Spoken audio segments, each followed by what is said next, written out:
Big news out of the Supreme Court. The Chief Justice of the United States of America just issued a rare statement on President Trump's call to impeach the judge in his Alien Enemies Act case. I want to go straight to Paula Reed. Paula, wow, this is a very big deal. This is a huge deal. Here you have Chief Justice John Roberts appearing to push back on statements President Trump made earlier today, suggesting that a judge, James Boasberg, who of course temporarily blocked deportations by the Trump administration, or at least tried to, should be impeached. And here the Chief Justice writes, "For more than 2 centuries, it has been established that impeachment is not an appropriate response to disagreement concerning a judicial decision. The normal appellate review process exists for that purpose." Now, this is, of course, a very short statement, but it says so much, Dana, because earlier today, in a Truth Social post, President Trump sort of went on a tangent about how angry he was at this judge and saying this judge, like many of the crooked judges I am forced to appear before, should be impeached. Hi, friends. Adam is here. Trump faces multiple active federal and state criminal charges carrying maximum sentences that, even at mid-range outcomes, would functionally be life sentences for a 79-year-old man. The Supreme Court's immunity ruling didn't save him. It explicitly left the core charges, the fake elector scheme, state official pressure campaigns, document obstruction, fully exposed. The only exits are acquittal, jury nullification, or pardons. But none can touch the Georgia state charges, and none are guaranteed. But we start tonight with the big news, a landmark ruling from the United States Supreme Court divided 6-3 along ideological lines. The justices say a president now has, quote, absolute immunity from prosecution when it comes to so-called official acts. The interpretation, of course, of what constitutes an official act is likely to be further determined by the courts. Former President Trump has long argued in favor of presidential power. Let me give you the numbers plainly so you understand what we are actually talking about. The federal election obstruction case charges Trump under a statute that carries a maximum of 20 years in prison per count. The conspiracy to defraud the United States charge carries 5 years. The conspiracy against rights charge carries 10 years. If a president doesn't have full immunity, you really don't have a president. The Georgia racketeering charge carries up to 20 years. The individual false statement counts in Georgia can add 1 to 5 years each. The New York felony falsification counts add another 4 years maximum per count on top of everything else. Stack those together, even with partial concurrent sentencing. Legal analysts estimate that in the federal election interference case alone, depending on how a court scores factors like the number of victims, the threat to constitutional democracy, and Trump's leadership role in the alleged scheme, guideline ranges could reach into the teens of years. You have the Supreme Court weighing in on presidential power. And let's pull up the ruling. We have 6 justices ruling in favor, the majority opinion. You have 3 in dissent. Jan, the dissent, though, struck me as really something that was outside of the norm we see from the Supreme Court. Yeah, I mean, it was written by Justice Sonia Sotomayor on behalf of the 3 liberals. Obviously, as you said, a deeply divided court along ideological lines, and it was unusually sharp and fierce. I mean, with fear for our democracy, I dissent. I've never seen a justice do anything like that in a Supreme Court opinion, a dissent. For a man who is 79 years old, a 10-year sentence or a 15-year sentence at that age is a life sentence in every practical sense of the word. Here is the thing the administration and the political operation around Trump do not want you to understand. The courts have not saved him from this. The Supreme Court immunity ruling, the appellate decisions, the procedural battles, they have not shut these cases down. They have mostly sent them back to lower courts to refine which conduct is chargeable while explicitly leaving the core felony theories intact, explicitly leaving the 20-year maximum statutes in play, and explicitly confirming that private conduct, the fake elector scheme, the pressure on state officials, the document obstruction, carries no immunity protection at all. The path to life in prison is real. It is legally documented. Let me give you the foundational context you need to understand exactly why this legal situation is so serious. The key concept here is structural risk. Structural risk means the legal framework that exists right now, the active indictments, the surviving charges, the applicable statutes, and their maximum sentences, creates a situation where long-term imprisonment is a legally plausible outcome that depends on factors not yet determined. Jury verdicts, judicial sentencing decisions. It does not mean conviction is guaranteed. It does not mean a judge will necessarily impose the maximum available sentence if conviction occurs. It means the structural conditions for a life-equivalent sentence are present in a way they simply were not before these cases reached their current state. And the only paths away from that outcome are acquittal, jury nullification, or political intervention. Not some magical legal shield that makes the charges go away. The Supreme Court did not provide that shield. The appellate courts have not provided that shield, and the sentencing guidelines analysis shows the charges that survive all that judicial scrutiny carry penalties serious enough that applied to a 79-year-old man function as life imprisonment in any practical sense. That structural risk is real. Let me walk through the specific charges and the specific penalties because the numbers deserve to be stated clearly. Most coverage of these cases discusses the legal theories without spelling out what conviction would actually mean in terms of years behind bars. The most serious single charge in the federal election interference case is the obstruction of an official proceeding count. Maximum penalty 20 years per count. The Supreme Court issued a ruling narrowing how that statute can be used, but specifically left it available in cases where the evidence shows direct acts to corruptly obstruct the certification of election results.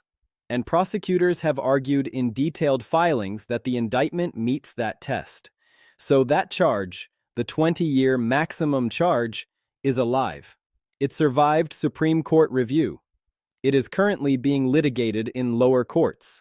And one conviction on one count of one charge would by itself expose a 79-year-old man to a sentence that no one would mistake for anything other than life imprisonment if a judge imposed even half the maximum. That is the reality sitting at the center of this legal situation. And the conspiracy charges sitting alongside it, 5 years and 10 years respectively, add additional exposure that compounds the potential total even further.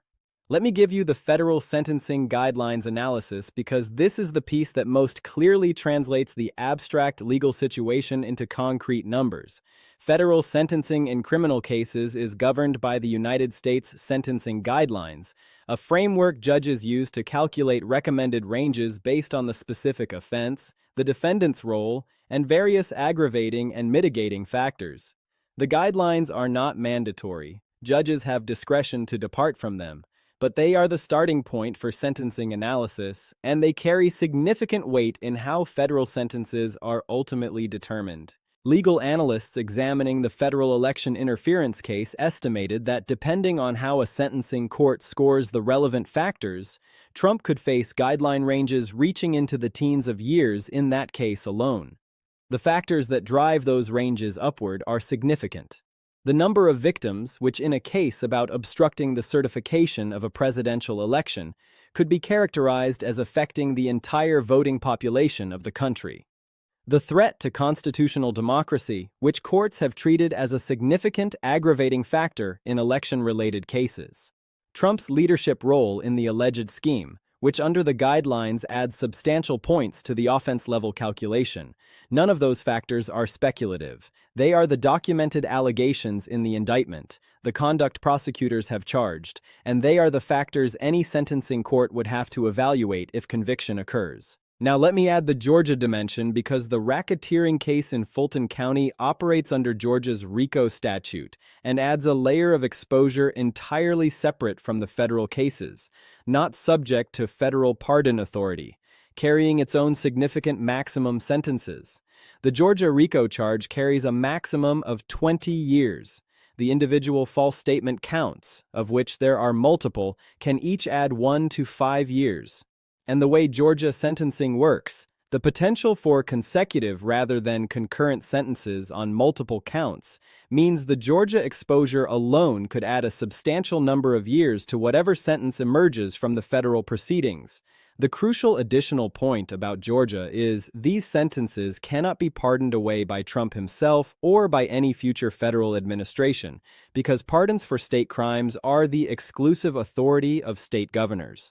The Georgia exposure exists in a legally independent track that political intervention at the federal level cannot reach.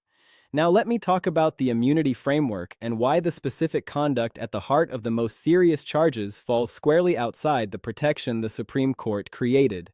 The Supreme Court's ruling created absolute immunity for core official acts, presumptive immunity for other official acts, and explicitly no immunity for private conduct. The ruling provided specific guidance about what falls into each category. Conversations with Justice Department officials, absolutely immune. Interactions with the Vice President about certification, presumptively immune. But the court did not say the fake elector scheme was immune. It did not say the pressure campaign on state election officials was immune. It did not say the conduct involved in the classified documents retention after leaving office was immune, and the reason is straightforward. Those involve conduct not taken in an official presidential capacity, but in a capacity as a political candidate, a private citizen pursuing personal political interest through means prosecutors have charged as criminal.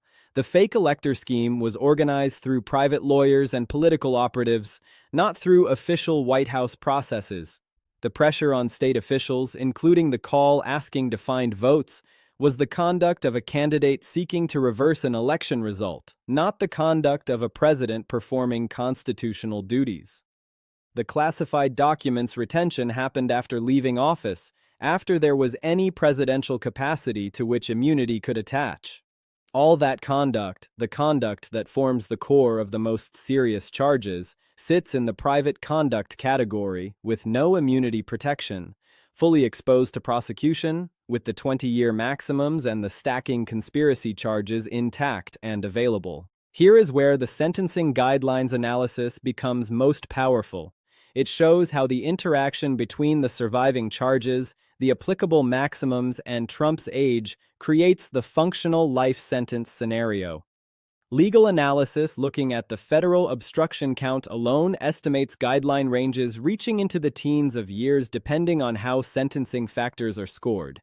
Add the conspiracy charges which stack on top of the obstruction count and the potential total increases further. Add the Georgia RICO and false statement counts running on a separate state track that cannot be pardoned federally, and the aggregate exposure becomes even more substantial.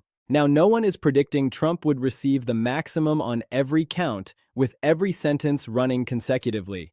That is not how federal sentencing typically works.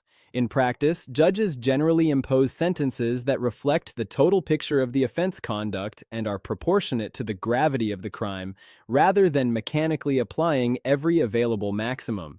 But even a mid-range outcome, even a sentence well below the theoretical maximum applied to a 79-year-old man, functionally means the rest of his life behind bars. A 10-year sentence imposed on someone who is 79 when sentenced is in practical biological terms a life sentence. A 15-year sentence is even more clearly so. And the guideline ranges that analysis shows are reachable on the most serious surviving charges are well within that range even before considering the Georgia exposure. Let me talk about the New York conviction. Even though the maximum sentences in the New York case are lower than in the federal cases, the conviction matters for the overall picture in ways that go beyond the specific sentence it might generate. Trump was convicted on felony falsification of business records charges in New York, charges that carry maximum penalties of 4 years per count. Experts have estimated realistic sentencing outcomes in that case range from probation to a few years of actual incarceration, likely running concurrently. That is not the vehicle for a life sentence on its own. But the conviction matters because it establishes that a jury has already found Trump guilty of felony conduct beyond a reasonable doubt.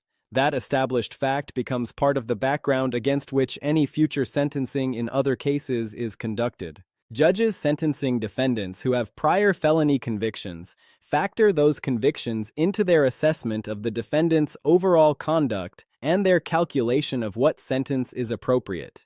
The New York conviction does not add years directly to the federal sentence calculation, but it changes the overall sentencing context in ways that make it less likely a judge sentencing on the federal charges would choose the most lenient available option. The specific charges that carry the most serious penalties, the 20-year obstruction count, the conspiracy charges, the Georgia RICO, have survived the most aggressive legal challenges Trump's team has thrown at them. Trump's legal team has been extraordinarily aggressive in trying to get the most serious charges dismissed or narrowed beyond recognition through the Supreme Court immunity application, through appellate challenges, through motions to dismiss in every jurisdiction. Some of those efforts have produced partial successes. The immunity ruling created new protections. Some charges have been narrowed. Some legal theories have been refined. But the core of the most serious exposure has not been eliminated. It has been refined and sent back for further proceedings. The surviving charges are the ones prosecutors believe are most clearly grounded in private rather than official conduct, most clearly outside the immunity framework, and most clearly supported by the documentary evidence. The fact those charges survived everything thrown at them is the most important data point in assessing the structural risk. The sentencing guidelines analysis is not speculative. It is a documented legal calculation based on the actual charges, the applicable statutes, and the standard factors federal courts apply in sentencing.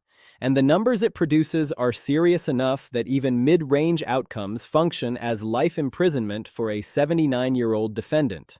A guideline range in the teens of years on the federal obstruction and conspiracy charges alone before adding the Georgia exposure produces realistic sentencing scenarios that are functionally life sentences.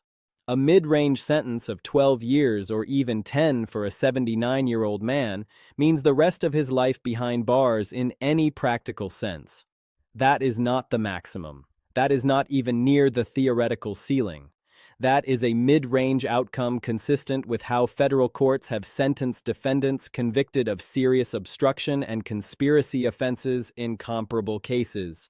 That is what structural risk means. Not certainty, not inevitability in the sense of guaranteed outcome, but a realistic and legally documented possibility that exists right now based on the active indictments, the surviving charges, and the applicable sentencing framework. The only paths away from the structural risk of life imprisonment are acquittal, jury nullification, or political intervention. And each of those paths has its own serious limitations. Acquittal requires a jury in each jurisdiction where Trump is convicted unanimously find the prosecution has not proven its case beyond a reasonable doubt. Given the volume of documentary evidence, the audio recordings, the testimony, the text messages prosecutors have assembled, acquittal on the most serious charges is possible but not guaranteed. Jury nullification, the possibility jurors choose to acquit despite finding the evidence sufficient because of their personal political views, is a real phenomenon but requires a unanimous jury decision. In jurisdictions where jury selection is not controlled by Trump's team, achieving unanimous nullification across 12 randomly selected jurors is far from certain. Political intervention through pardons or prosecutorial decisions can address federal charges, but cannot reach the Georgia state charges, which remain a fully independent legal track no federal political actor can neutralize. None of these paths is impossible, but none is reliable. And the structural risk exists precisely because none of the guaranteed exits from serious prison exposure is available. Here is what we need to watch as these cases develop. The lower court proceedings in the federal election interference case, conducting the line-drawing analysis the Supreme Court ordered to determine which specific conduct falls inside or outside the immunity zone, are going to produce determinations that either narrow or preserve the most serious charges in ways that directly affect the sentencing exposure. The Georgia case, moving more slowly than the federal proceedings but carrying its own substantial independent exposure, is going to reach new procedural milestones that bring the RICO charges and their 20-year maximum closer to a potential trial and verdict. The New York sentencing will eventually establish the first actual sentence in any of Trump's criminal cases, and will set a baseline against which future sentencing in more serious cases is calibrated. And the approaching midterm elections are going to determine whether the political environment changes in ways that affect the calculation of prosecutors, judges, and potential jurors about the overall trajectory of these cases. Here is the bottom line. The charges that carry 20-year maximum sentences, the federal obstruction count, the conspiracy charges, the Georgia RICO, have survived the Supreme Court's immunity ruling, survived appellate challenges, and are currently active and being litigated in lower courts. The sentencing guidelines analysis shows guideline ranges on those charges, even at mid-range outcomes, produce sentences that function as life imprisonment for a 79-year-old defendant. The immunity ruling explicitly confirmed that the private conduct at the heart of the most serious charges, the fake elector scheme, the state official pressure campaigns, the document obstruction, carries no immunity protection and is fully chargeable. And the only paths away from that structural risk each have serious limitations that make them far from guaranteed exits from the exposure the active charges represent. That is the legal reality. That is what the structural risk of life imprisonment actually means. Not a political talking point, not cable news speculation. A documented legal calculation based on active indictments, surviving charges, applicable statutes, and sentencing guidelines that have been carefully analyzed by serious legal organizations. The path to life in prison is real. It is legally documented, and it runs directly through the charges the courts have explicitly confirmed can proceed.